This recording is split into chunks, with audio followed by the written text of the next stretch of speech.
Salam, hörmətli tamaşaçılar. Lewisin ilk qələbəsi ilə təbrik edirik sizi. Xoş gəlmisiniz kanalımıza yenə. Ədalət, elmin büyünləri. Siz üçün Barcelona olmasa da Avstriyanı şərh eləyəcək. Bəli. Barcelonaya qatlamadık. Biz yaşayamadıq, gülüm. Bəzi final problemlər oldu. Final problemlər.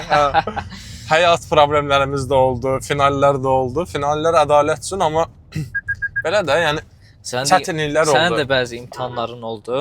Bəli. Məsələn, bu cür şəxslərlə verdiyi imtahanlar da var. Bəli. Qafilin üstünə qalmaq. Çıxıb o yolun ortasında saxlayır. Sağdan sola atmaq falan filan, bu heç hoş işlər deyil. Hər bir halda gördüyünüz kimi üzümüz gülür, şükür Allaha. Buradan Gürcü qardaşlarımıza təşəkkür edirik. Hətta bizi maliyyələşdirməsələr belə Sirabdan daha yaxşıdır.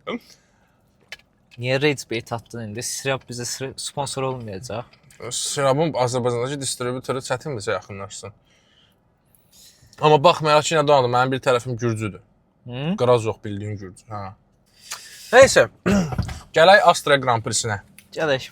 Kvalifikasiyadan başlayaq, yoxsa free practice-lərdən? Free practice-dən ehtiyac yoxdur. Çünki ilk cümə günündə, yəni heç kəs tam tempo ilə çıxış eləmədi. Ferrari belə motor güncəlləməsini, yəni Ado, yəni motor güncəlləməsini onsuz. Mən onu deyirəm. Yəni onu 3-cü free practice-də, yəni 3-cü antrenman seansında şənbə günü işlətdi. Bu sıralama turlarından neçə saat öncə? 2-3 saat öncə bitmişdi. 4 saat qalmış. Sıralama turlarından free practice arasında arası bir 4 saat. Yox, free practice 3-dən kvalifikasiya arasında neçə saat fərq olur? Deyəsən 4 saat. Yəni başlaması ilə bir-birlərinin başlama saatı ilə 4 saat fərq var. Bəli. Yəni arada 3 saatlıq bir boşluq olur, mən bildiyim qədərilə. Nəysə, yəni hər bir halda bu Grand Prix-yə update-lər çox gəlmişdi. Çox update var idi. Bəli, free practice-dən başlamanın effekti odur ki, biz free practice-də gördük Red Bull-ları. Əslində. Gördük və Red Bull minimum çəkiyə yaxın bir paket hazırlamışdı. Yəni çünki free practice yarışda olacaqların bir hissəsini göstərir çox vaxt. Yəni oxuya bilən üçün çox vaxt göstərir ki, yarışda nə olacaq. Ona görə ki, upgrade-ləri mənə yazdırdın sən neçə gün əvvəl. Özün də post eləmədin Instagramda paylaşmaya. Mən eləyənmədim çünki orada artıq Ferrari son günə saxladı. Çox şeylər tam tempo ilə çıxış eləmədi deyə.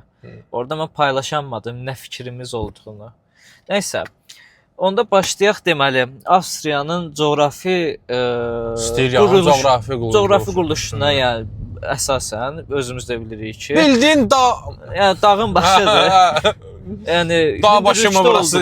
Hündürlükdə olduğu üçün artıq burada maşınların çox böyük bir soyutma ehtiyacı yaranır. Soyutma deyil. Çox vaxt nə də altitud dəyişəndə motorun içəriyə çəkə bildiyi hava azalır. Yəni belə deyək də 1 kub santimetr hava oksigen az olur da şeyin üçün 1 kub santimetr kütlənin içində, hava kütləsinin içində oksigen miqdarı az olur deyə sizdə nə qədər az oksigen göndərə bilirsiniz, az oksigen gedirsə içəri az alışma olur, güclü alışma olmur. Ona görə performans seçkiləri yaşanır hündürlükdə yarışdığınız müddət ərzində. Eynilə. Ona görə Meksika Grand Prix-sidir, Avstriyadır, Spadır, bunlar hamısı tələbkar treklərdir. Meksikada o qədər də hündürlük fərqi yoxdur, altitud olar. Ancaq çox hündürdə yerləşir. 2200 metr olmalıydı səhv. Özü elə 2200 metr hündürdə yerləşməyə belə atmosfer təzyiqinin az olması deməkdir əzizim. Yəni həm də mənim dediyim də doğrudur, sən dediyin də bunu deyək. Hətta Avstriya altitud fərqi olaraq, yəni hündürlük fərqi olaraq F1 təqvimindəki ikinci trastı Belçikadan sonra Avstriyada 63 metrlik bir fərq var. Gələn ildən artıq, gələcək illərdən 2029-a yoxdur deyəsən Belçikanın müqaviləsi elədir. Müqavilə bitir sonra uzadırlar. O deyirlər, olmayacaq səbəbdir. Bilirsən də, yəni bir ildən bir eləyiblər də, onu rotasyona salıblar. O məsələ var. Yəni bəzi illərdə artıq Belçikanı Arda Güler eləyiblər. Bəzi illərdə artıq Avstriya ən çox hündürlük fərqi olan tras olacaq. Terrorçuların şəklini qoyublar bura. George Russell və kimi Antonelli'dən gedir söhbət. Hal-hazırda F1 padokun yanından keçirik Bakıda Bəli, və bəli, burada komandalarla özünüz bilirsiniz ki, pilotların şəkli var. Bakı Grand Prix-sinin 10 illiyi. Bəli. Bakı Grand Prix-sinin 10 illiyi Swiftdən Rosberg eləmişdi, elə deyil? Swift'də Rosberg. Swiftdə Rosbergdən sonra Dani. Elə deyil? Rosberg, Deni, Yox, Rosberg. Bottas idi bəlkə biri. Rosberg 2017 Deni, 2018-də orada Bottas, 2019 Hamilton, 21 Perez, 22 Verstappen, 23 Perez, 24'də Oscar Piastri, 25'də Verstappen. Biz de biliyoruz bir şeyler. 16-da bəs kim idi? 16-da olub da birinci. 16'da Rosberg dedim Rosberg, də. mən dedim onu. Əslində 16 Azərbaycan Grand Prix-si yox, Avropa Grand Prix-sidir. Çünki yəni o vaxtda Azərbaycan rotasyonlu olaraq daxil edilmişdi 2016 üçün. Bəli. Yəni o cür nəzərdə tutulmuşdu. Ancaq necə deyirlər, well done Baku olduğu üçün təzədən daxil elədilər. yenidən tam zamanlı olaraq, həmişəlik olaraq, yəni daxil elədilər. Nəysə, yəni qayıtsaq məsələmizə, mövzumuza, upgrade-ləri danışaq, keçək növbəti etapa. Soyutma olaraq danışsaq ilk olaraq.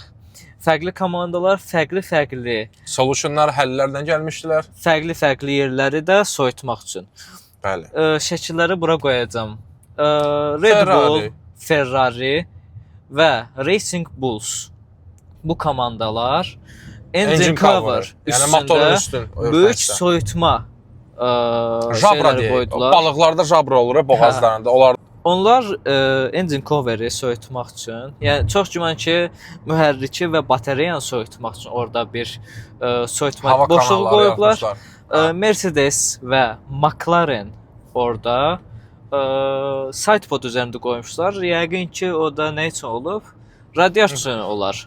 Ümumilikdə effekt həm mühərrik, həm batareyalara, həm radiatorlara daha çox hava axını və ya soyut hava həcminin daha çox keçməsi üçün nəzərdə tutulur. Ancaq orada bir komanda nə etmişdi? Audi. Hər ikisinə qoymuşdu. Hər ikisinə qoymuşdu. Demək ki, burada görürük ki, Audi-nin böyük soyutma problemləri, çətinlikləri var.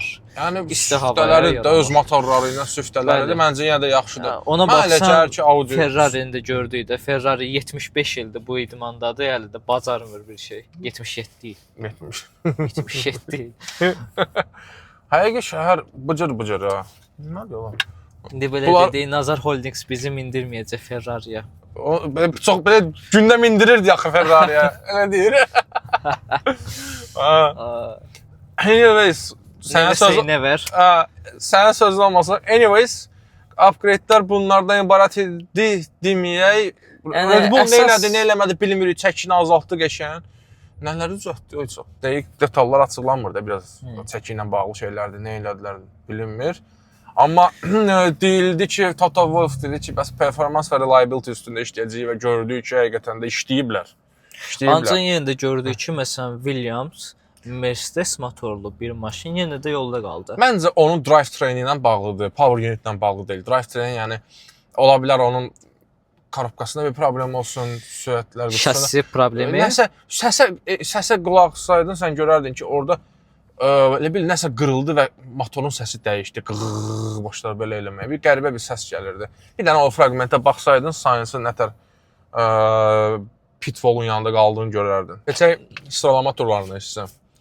Keçək. Yəni burada danışılacaq bir dənə məqam var kvalifikasiyada, hansı ki danışılmalıdır. Ondan əvvəl bir dənə məqam vurğulayım. Red Bull'un aldığı risk Q2-də.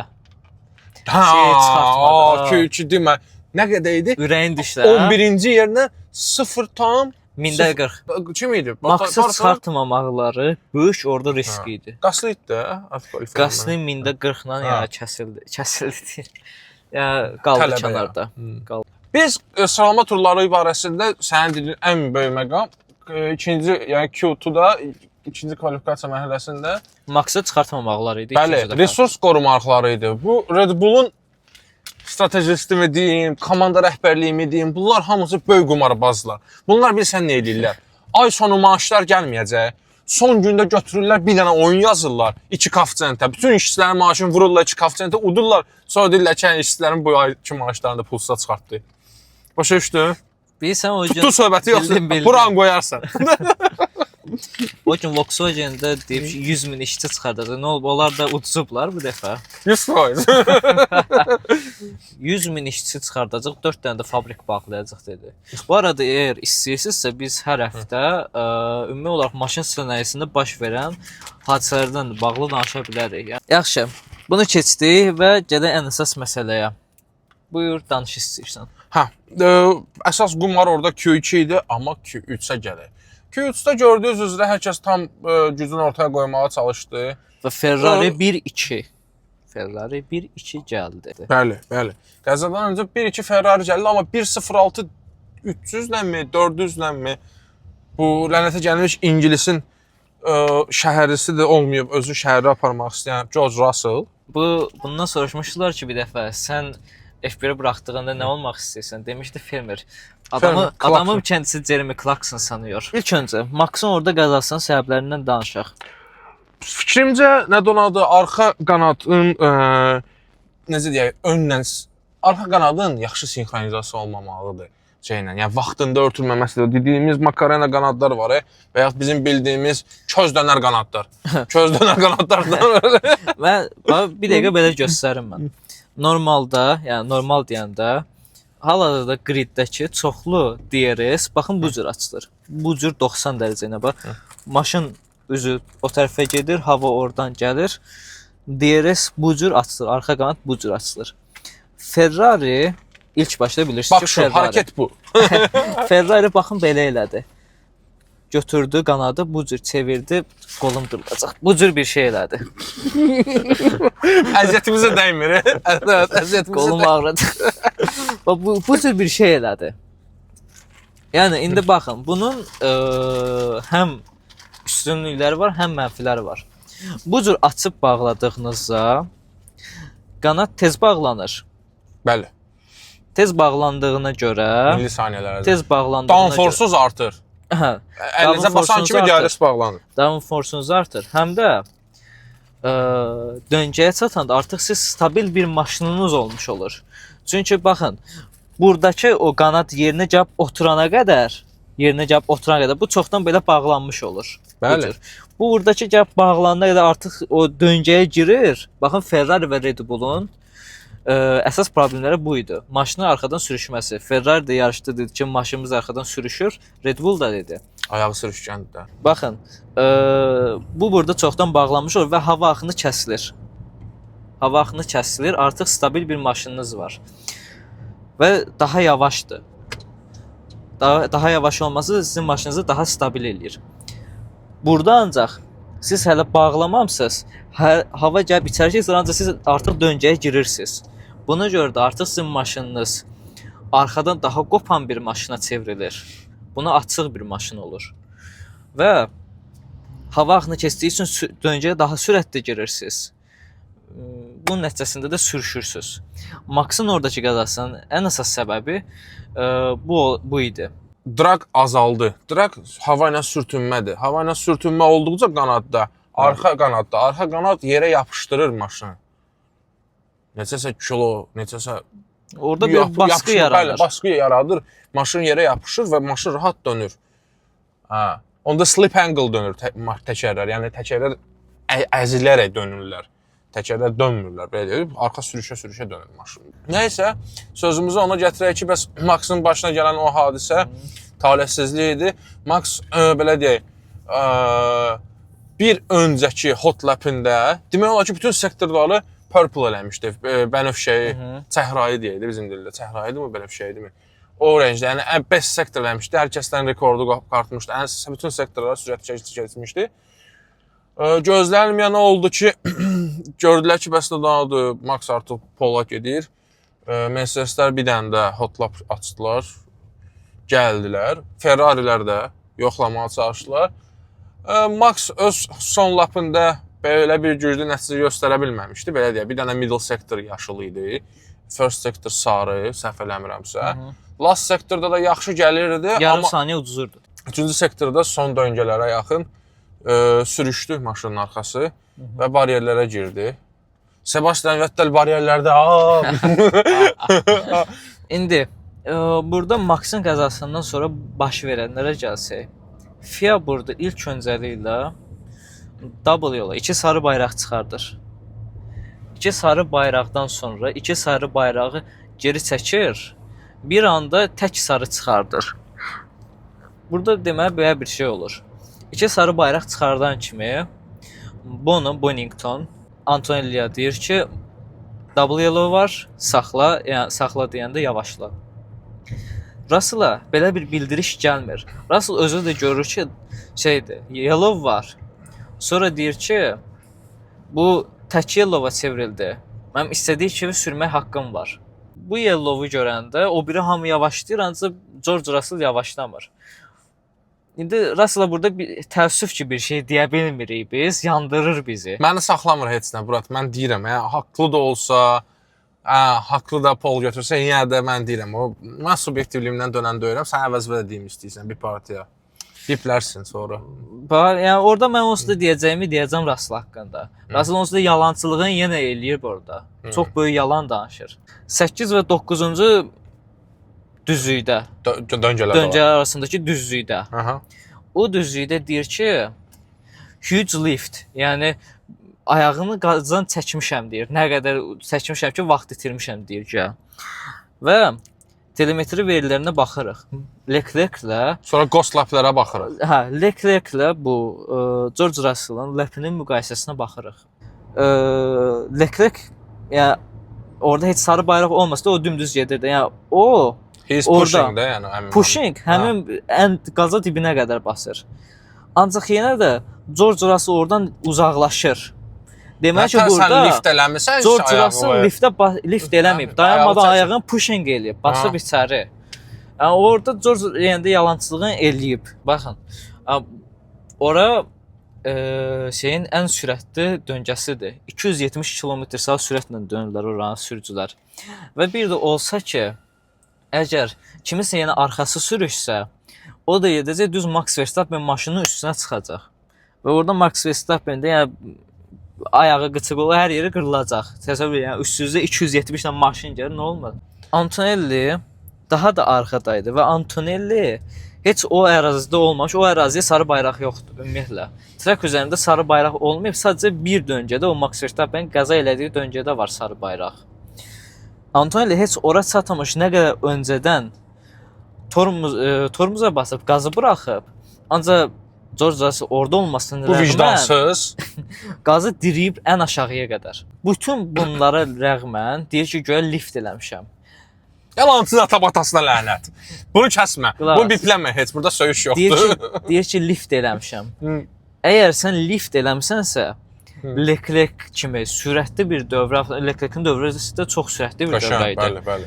Yəni oradan 0.2 saniyə Leclerc'dən daha sürətli olmusan sən. Nasıl oluyor lan bu? Sən ya orada lift eləmisənsə, ən azından yəni 0.5 saniyə itirməli idin orada. Nə oldu? Sən indi lift eləməsən, Leclerc'dən 0.7 saniyə öndə gələsiydin. Ya burada səncə nə çıxartmalıydı bayraq olaraq? Double yellow-u saxlamalı idi, yoxsa qırmızıya keçməli idi? Double yellow onu eləyirsə, saxlamalı idi, təzədən tək yellow-ya keçməməli idi ilk növbədə. Mən bilirəm ki, söhbəti red flag-a gətirib çatmaq istəyirsən ki, yəni red flag olmalı idi. Amma sessiyanın son saniyələri idi. Son 20 saniyəsi idimi, 10 saniyəsi idimi, yəni bitirdi də, Q3 bitirdi o saniyələrdə. Onsuz da. Double yellow-u saxlamalı idi. Söh, bitdi, getdi. Yarışa gələ, yarışda yəni ilk dövrədən danışmağa bir şey yoxdur. Hamı dümdüz, yəni normal bir çıxışını elədi. Bəli, təmiz baş. İkinci döngədə Antonelli ikinci turun ilk döngəsində Leclerc-i keçdi. Çölə çıxdı və geri qaytardı. Çölə çıxdı və geri qaytardı. O sənə belə deyim, ilk bir neçə dövrədə birinci döngə yoxdur, turn 1-dan çıxırsan, belə şey var orada, sausage curve var sarı rəngdə. Bir neçə dəfə onu nə adı kəsdi. Bir neçə tur ərzində döngəni götürə bilmədim. İlk turlarda mən belə yadımdadır ki, bəs belə bir hadisə baş verdi. İndi ləplər olaraq yadımda deyil. Bu hadisələr baş verdi və birində də kişi kimi şey elədi də, pozisiyanı qaytardı ki, bəs nə daldı? Hə, mən səni tras kənarından ötmüşəm, advantage olub, FIA dərhal bunu not eləmişdi. Not eləməzdən əvvəl artıq verilmişdi pozisiyanı. Yəni, clean racing, başa düşürsən, hə. Kimi pozisyonu qaytardı və orada artıq 3-cü döngədə arxalarında kim bilir? Du. Max Verstappen. Şey var. McQueen Cars 1-də. Orada bir dənə kombayn var. Şeyin arxasında McQueen yuxusunda gəlir, arxadan hamı biçə-biçə gedir. 3 və 4-cü döngədəki düzlükdə artıq Max Verstappen həm Kimi Antonelli, həm də Leclerc-i double overtake edir. Mükəmməl bir overtake. Yəni bu cür çox properly istifadə edir öz enerjisində. Görürəm, elə bir fitliyir yanlarından, belə bir şey olur. Bu cür bir overtake nə vaxt görmüşdük axırıncı dəfə? Hamilton'un elə Max elədiyi Kanadada. Kanadaydı. O qəşəng idi, o çox qəşəng idi. Double dördü, amma Kanadada double overtake'ləri Alonso eləmişdi. Amma yenə də gözəllikdən Triple gedir. overtake idi. Alonso'ya zaten ikisi kəsməz. Hepinize yeterim. Sonrakı turda artıq Max Verstappen gəlir orada Lewis Hamilton'a çatır. 5-ci döngədə yenidən Max Verstappen içəriyə doğru bir atakla Lewis Hamilton'ı geridə qoydu. Feleğin şaşırdı. Feleğin şaşırdı. 2021-ə geri qayıtdıq bir anda. Nəysə, davam eləyək. Davam eləyək ki, və burada hər şeyi qoya qırağa bizi bu dəfə Avstriyada sən demişkən Formula 1 rejiləri təəccübləndirdi. Yoxdur heç yox. Şey yoxdur, yəni dronu kim sürürdüsə halaldır da, yəni dron operatoru kim idi bilmirəm, amma hava çox ləzzətli çəkiliş gedirdi. O yaxşı idi. Yoxsa ya artıq şeyləri də göstərmirlər, vəqləri də göstərmirlər. Sürücülərin sevgililərin zadları da göstərmirlər. Tam olaraq yarışa odaklanıblar. Artıq nədirsə, yəni arxa sıralarda mübarizə zad da göstərdilər. Arxa sıralarda mübarizəni göstərdilər. Düzdür, lap axırdakıları yox, mən məsəl üçün Max'ın verdiyi çabalaşma, nə bilim, Hamilton'dan 10-cu yerlər, 12, 13-lər bunları göstərdilər. Hamilton'dan nə tərəf wheel to wheel action oldu? Nəysə. Nəysə. Gözəl momentlər. Amma biz biraz momentləri unutduq. Başqa bir yalançı var. Lawson ilk turlarda başladı. My brakes on fire, zırt pırt. Ancaq düz deyirdi. Yox, düzdür, mənə düz deyirdi. Bədbəxt axıra kimi sürdü də, onu deyirəm də. Özdə pointdə qutardılar. Bu arada, yəni Lawson çox yaxşı bir sürücüdür. Bəli. Ümumiyyətlə həftə boyu deməyək, yarışda George Russell'dan başqa hamının demək olar ki, tormoz əyləc problemi oldu. Və belə bir şey var ki, Antony olmadı mən biləm. Lawson məsələsinə gəldikdə, Lawson dedi ki, my brakes on fire. Bu sonradan üzə çıxdı ki, baxın, yarış başladığında hamı kirli havada olur. Bəli də, bir-birinin arxasında. Hamı bir-birinin arxasında, hamı bir-birinin kirli havasının içərisindədir. Və bu səbəbdən o kirli havada qalan Lawson və onun arxasında qalan Lindblad'ın, yəni ümumi olaraq Racing Bulls maşınlarında kirli havada işləyə bilmir. Ümumiyyətlə heç bir maşın kirli havada yaxşı işləyə bilmir, ancaq Racing Bullsda bu daha pis özünü göstərdi. Əyləclərə niyə özünü göstərsin? Əyləclər, hə? Əyləclərə niyə özünü göstərsin? Kirli hava gəlir orada, nəysə ilişir, isidir onu. Ola bilər. Razı. Okay. Mən bunu oxudum. Oxudum bunu. Oldu. Razıyam. Çünki air duct var da şeydə. Əlləc soyutmasında ola bilsin nəsə girib tutub hava gedir. Bir ara Lawson Hadjar'ın önündə idi. Red Bull sürən bu həftənin Hadjar özü də etiraf elədi ki, bu həftə ən sürətli ikinci komanda idi. Ən sürətli ikinci maşını geridə qoymuşdu Lawson. Ancaq sonradan tormoz problemləri, əyləc problemləri oldu. Əyləcləri çox isindi. Bu səbəbdən artıq yavaşlamalı oldu və onu keçdi. Hadjar onu keçdi. Gəldi 3-cü tura. Məmur gəldi pitə, o gün video paylaşmışdım. 2003-də Avstriyada Michael Schumacher'i yandırırlar. Onun da ələcləri yanır, onu da Bottas. Niyə məmur? Məmur deyirsən, başa düşürəm köhnə şeylərə görə, amma yəni Bottas'dır da. Nə edəyik? Bottas'ı mən çox sevirəm. Yəni harcanmış bir potansiyel var onda. Bəli. Hədər yerində bığ saxlayır və saçını iyrənc formada uzadıb rəncləyir. İndi Amerikanı oxşatmaqsa çalışır özünü. Birazdan görəsən, o F1-i buraxanda kökələcək olacaq Amerikan. Hər gün redneck olacaq. Burger yeyəcək. Özdə burger oxşayacaq. Saqqalı da belə saxlayacaq. Bu cür bir saqqal saxlayacaq. Howdy all. Belə deyəcəkdir. Yəni howdy all. What's up? 5-ci turda da Perezdə də əyləc problemləri oldu və o da gəldi pitə. Benim kumarım biter. Benim kumarım biter. Hepinize bol şans. Oğlum çantayı al gel. Hepinize bol şans. Evladım çantayı getir. Məmurlar gəldi, 5 dövrə yarışdılar, getdilər. Ama Aston Martin kadar üstsüz değiller de. Astrologiya çağırdılar. Alonso gəldi, 3 tur şey qutardı. Biriləri 71 tur şeylədi, bu 68 tur tamamladı. Yəni 3 tur geridə tamamladı yarışı 18-ci sırada. Yəni 17-ci sıradakından sən tur yemiş adamsan. Önündəki adamdan tur yemiş adamsan. Da çıx getdi, nə vecvə. Bunları qoyduq bir Alonso arıqlaşma için gəlir ora. Qaça olsun kökdür, prosta deyir ki, yəni, gəlin biraz təri kilo atın. Kar yəməzi gəlir. Bu hafta da iyi tər atdı. Haftaya bir daha. Kimi demiş, it's like a hobby for me deyir. More like a hobby for me, so obviously I don't need to do it if I don't want. Ayşə, Cadillac'ları müzakirə eləməyə mənası yoxdur, Aston Martin müzakirə eləməyə mənası yoxdur. Bir dənə Gəlir, məqam var idi, məsələn. hansına görə ki, Norris pit stopda bir infringement oldu orada. Amma no further investigation required. Desən belə bir şey oldu. Çünki pit stopun girəcəyində artıq stop belə deyim, məsələn, xətt var. O xəttə kimi onu keçdi və öz qarajına girmək istəyirdi. Sağından ötmədi də belə keçdi sağına. yadındadırsa Hə. Vettel'də 2015 idi yoxsa 2000 Vettel 2015 xəttə- olmalı idi. O xətti keçməmişdən öncə 2 dənə maşını double overtake eləmişdi. Bəli. Bu da onun kimi idi. Yəni xəttə girməmişdən öncə overtake elədi.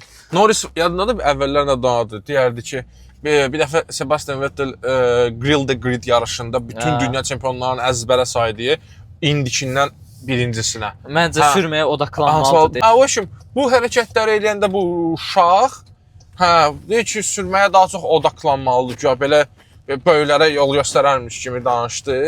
İndi də gedib o videolara, o kəsetlərə baxıb oradan özünə dərs çıxardıb, gəlib hələ pit lane'in girişinə çatmamış şeylər edir.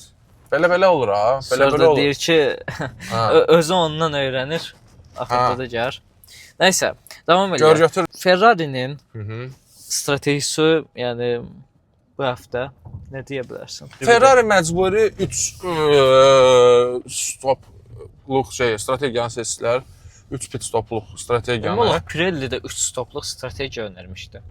Önəli ola bilər.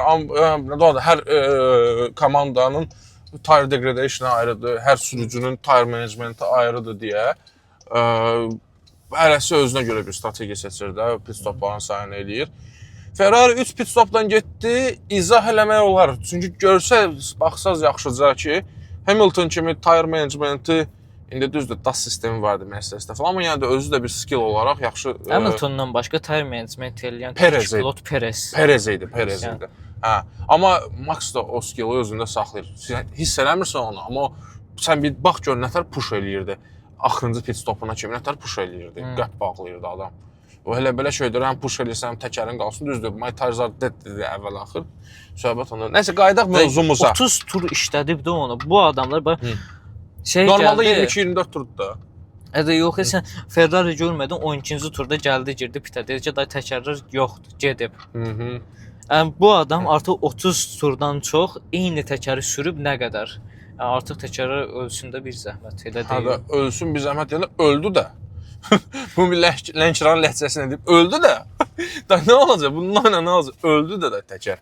Nəysə sözümüzün canı Ferrari'nin Bizim təkərlərinə ləhcəmiz baxsaz, yoxdur. nə? Bizim ləhcəmiz yoxdur o qədər. Siz şamaxılısınız da siz necə elə normativ Azərbaycan leksikası ilə danışırsınız. Ən təmiz ləhcə olaraq sizinkiləri nəzərdə tutulur, amma biraz dərinə getsək, sırf təmiz talışsa danışanlar da nə donadı? Qrammatik cəhətdən düzgün tələffüz edirlər. Normativ ədəbi qaydalarla yoxdur qrammatik cəhətdən. Hə, nəysə qayıdaq bu mövzuya. Ki Ferrari 3 pit stopluq strategiyadaydı. Hard təkərləri belə nə donadı, yeyildi, məhv oldu. Bəli. Ferrari də niyə belə idi? İmin Ferrari də belə idi. Yəni mümkün deyildi. O birlər yəni bir tərbiyyəçini menecer elədilər. Ön qanadlarından bu göründümü, yoxsa nədir, bilmirəm. Heç bir fikrim yoxdur. Ola bilər ki, məsələn, bir fikir deyim. Yenə də Makarena qanadının təsiri belə ola bilər ki, məsələn, arxa sürüşür, təkər orada yeyilir, gəlir orada, yəni tez yeyildiyinə görə artıq orada şey eləməli olur, dəyişməli olur. Mən bir dənə bir məqam var. Mercedes-ə qayıtmaq istəyirəm. Buyur. Antonelli deyirsiniz ki, biz yenə subyektiv olaraq George'un tərəfini tuturuq, amma Antonelli qədər ikinci bədbəxt adam yox idi bu yarışda. Adam haçan pit stopa girir, növbəti turunda virtual safety car çıxır. Yəni pulsuz belə ya yarı qiymətlə ya pulsuz. Son anda qaçırdır onu. Ha, son anda qaçırdır elə yazı. Yarış əsnasında gözə çarpan məqamlardan biri də o idi ki, Russell pit stopa getdi. Artıq maksimum distansiyası 1 saniyəyə endi. 1 saniyə olan kimi dərs çağırdılar onu içəriyə. Pit stop etdilər. Hansı təkərlər getdi? Hardlara getməz. Nəsə medium. Hard. Hard nə qalmışdı? Medium keçən olmadı ki, o üstə demək olar da. Hə, nə qalmışdısa ondan da. Hardlara keçdi Russell. Qəp 1 saniyə olanda. Sonra artıq Max'ı da dedilər ki, bəs bizim təkərlərimiz Russell'ınkindən daha cavan idi deyə. Daha yeni idi deyə. Sonradan sənə çağıracaq içəri. Sonradan çağırılanda da Max axırda dedi ki, tires are dead, yəni əl çəkində yoxdur da o təkər. Nə istəyirsiniz? Əgər daha öncə girsəydi, hətta bir kruq sonra girsəydi, prediction'a görə elə idi ki, 2 saniyə fərq olacaqdı. Bir lap sonra, Russell'dan bir lap sonra girsə pit stopa, qayıtdıqda 2 saniyə fərqləri olacaqdı və 2 saniyəni bağlamaq maksimum heç nədir. Çünki bu adamın 10 saniyə qəpi olanda, Russell'a, intervalı olanda 15 idi. 10 idi, brat. Mən 10 yandım. 1860 idi. O heç. Virtual safety car çıxdı sonra. George Russell uymadı. Virtual safety car 15'e çıxdı o fərq. Oradan qaynaqlı 15'e çıxdı fərq. Sonra virtual safety car içərisində azaldı həmin fərq. Yəni qayıtdı yenə. Ən böyük fərq 12 saniyə civarı bir şey olmuşdu. Hər tur sən 0.5 qəp bağlaya bilərsən. Asan şeydir. Elə tur var ki, 1 saniyə fərq baxır. Bu 1 saniyə də var. Bu adam əcdahadır. Adam şirdir, pələngdir, başa düşürsən. Yəni hər kruq sən bağla o boyda qəpi. Sonra şeylə biraz orada strategiyadakı o nə Hannah Schmidt deyirdin də. Hannah Schmidt hanım ablamızdır bu dəfə. Güzel kadın ya. Güzel bir hanım abla. Severiz, sayarız. Sayarız evet. Queen. Hannah Schmidt-ə. Yəni deyirik ki, Red Bull'un strategiyası overall yaxşı idi, amma last call-ları, pitə çağırışları maksimum tam o deyildi. Məncə daha yaxşı realizasiya edə bilərdilər şansları. Bəlkə də qazana bilərdi Max. Növbəti yarışlara ümid edir. Növbəti Grand Prix hardadır? Növbəti Grand Prix Britaniyada da Britaniya bağlı danışır. Russell'dan 5 tur gec girdi Verstappen. Və bu 5 turda artıq Verstappen 8 saniyə itirdi. Yəni təsəvvür edin. Yiyilən təkərdən əlbəttə sən hər tur 1.3, 1.7, 1.5 bu qədər yığıldı. Ən axırda yəni 5 tur axırında 8.5 saniyə itirdi. Və nəzərə alsaz ki, bunun yarış sonunda 2 saniyə fərqlə bitirib. Əgər yəni aldığını 3 tur belə öncə alsaydı onu, heç olmasa, yenə də bir atak şansı olardı Verstappen'in. Verstappen söhbətini bitirir. Bir də burada bir şey var. Komanda içi gərginlik olub Racing Bulls'da. Deməli, yarışın ilk bölümündə, ilk stintində Racing Bulls Gabriel Bortoletonun yəni daha öncə pit eləyib önə keçməsi ehtimalına qarşılıq Arvid Lindblad daha öncə pit aldı Lawson'dan, sonra da Lawson aldı. Lawson çıxanda yenə də onun arxasındaydı Arvid Lindblad. Lawson'a radio mesaj göndərdi. Racing Bulls dedi ki, narahat olma, rahat sür. Arvid Lindblad səni keçməyəcək. Halbuki Arvid Lindblad həmin an, həmin yerdə içəriyə doğru dive bomb elədi və Arvid Lindbladın özünə tapşırılmasına rəğmən ki, pozisiyanı qoru, Lawson keçmə. Buna rəğmən içəriyə doğru dive bomb elədi və Lawson keçdi. Lawson dedi ki, həmin anda yarış mühəndisləri, sizə inanmıram, bu sizə son inanışım idi. Çünki mən 50 metrə daha öncədən əyləcəyirəm ki, təkərim yaxşı qalsın. O arxadan gəlib məni overtake eləyir, dive bomb eləyir içəriyə. Və bu andan sonra Lindblad'a daha sərt şəkildə xəbərdarlıq edildi ki, pozisiyanı qoru, Lawson'u ötür qabağa, geri qayıt. Və yarışda elə 9-cu olaq Lawson, 10-cu olaq Lindblad kimi bitdi. Double point istədilər, prosta yəni haqqını haqqa vermək olmaz da, brat. Yəni Piastri yəni bu paketlə, bu əldə olan materialla maksimum eləməyə çalışdı. Yəni mən Piastriyə qarşı özəl bir simpatiyam yoxdur, amma hörmətim var. Ancaq qazanacaqsa da Hə. bacarıqsız biri qazanmasın, bacarıqlı biri qazansın. Yəni Yenicə kətdə budur deyir. məsələn Norris kimi, George Russell kimi maşın çempionu ola biləcək şəxslərdənsə Oscar Piastri kimi potensiallı şəxslər qazansın. Bəli. Oscar Piastri gözləmədiyimiz bir anda hər hansısa bir atak deneyə bilər, hər hansısa bir daha cəsur işlər görə bilər. Bu şəxs elə bir adamdır. Ancaq nə Russell-da, nə də Norris-də elə bir şey yoxdur. Eləsələr belə, bu onlara elədiyi idiotluq kimi bir şey olar ki. Çünki orada da onlar elə bir vəziyyətdə bunu eləyir ki, bunlar özünü artıq qəza vəziyyətinə gətirib çıxartmış olar.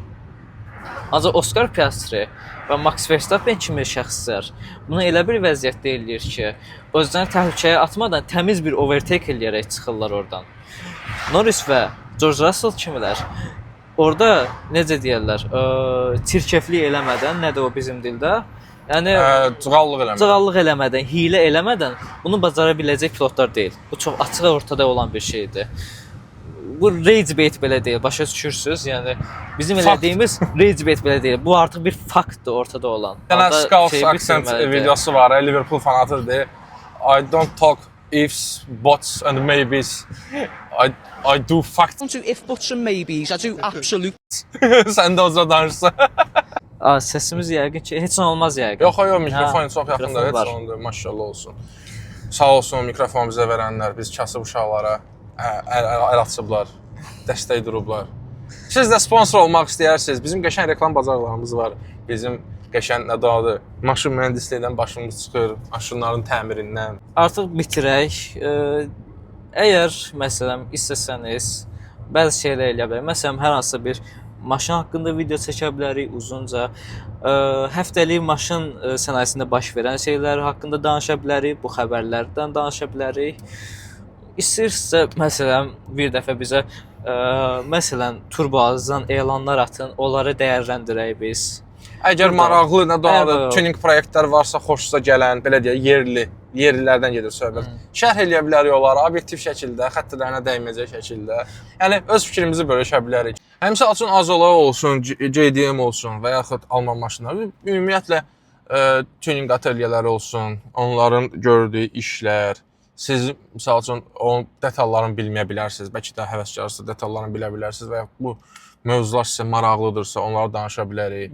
Nələr eləmək olar minimumdan? Minimumdan nəyi nəzərdə tuturam? Tutaq ki, siz nədən adı VAZ 2106 həvəskarısınız. Amma siz onu arxasını kəsib, qabağın ön açısını qaldırıb sürmək istəmirsiniz. İstəyirsiniz ki, performansı olsun, nə bilim, diferensiyalı dəyişim, 0.3 diferensiyalı, 0.3 diferensiyalı qoyum ki, ləzzətli bir şeydir. Bilənlər bilir və yaxud nədən adı custom made indi eləyirlər sportiv diferensiallar klassika üçün, klassika deyirlər də vazın istehsal edilərinə. Tutaq ki, yəni bu minimumlarla oluna biləcək işlər, belə deyək, təkərə ötürüləcək gücü, wheel horsepower-ı nətər artıra bilərik ki, biz 1.6 8 klapanlı motordan nətər bir effekt ala bilərik əlimizdə olan vasitələrlə. Bloku yonduraqmı? Porşenlərin gediş-gəliş xodunu artıraq, qapaqcıqlarını dəyişək, klapanları porting eləyək, nə deyirlər, klapan porting, hava kanallarını porting eləyək, yaxsa custom made bizdə pauk deyirlər ona, kollektor qoyaq, yəni özəl sifarişlə yığılmış kollektorumu yığaq, DSL valımı dəyişək, raspedvalları daha agresiv nastroykaya mı qoyaq, raspedvallar paylayıcı vallar. Əsas bir şey unuttum. Nə? Hansı yanacaq doldurma məntəqəsindən yanacaq vuraq. Bu da yəni Sən bildiyin reklama işləmək istəyirsən, bərk. Bura gəlsə təklif danışarıq, gəlməsə yox. Bura yaxşı söhbətdir. Yəni yanacaq doldurma məntəqələrini biz deyə bilmərik. Rajovanlı tema, yəni bir çeynənmiş mövzudur. Əsas aktandır, aktana fikir verin. Aktanın nə olduğunu sizə izah eləyərik. Sıxlaşma əmsalını bir dəfə demişiksə, bir dəfə də izah eləyərik, problem yox. Nəysə, Beləncə, sizi öpürük, bağrımıza basırıq. Özünüzə yaxşı baxın. Bizi dinlədiyiniz üçün bizdən bu qədər. Sağ olun, salamat qalın.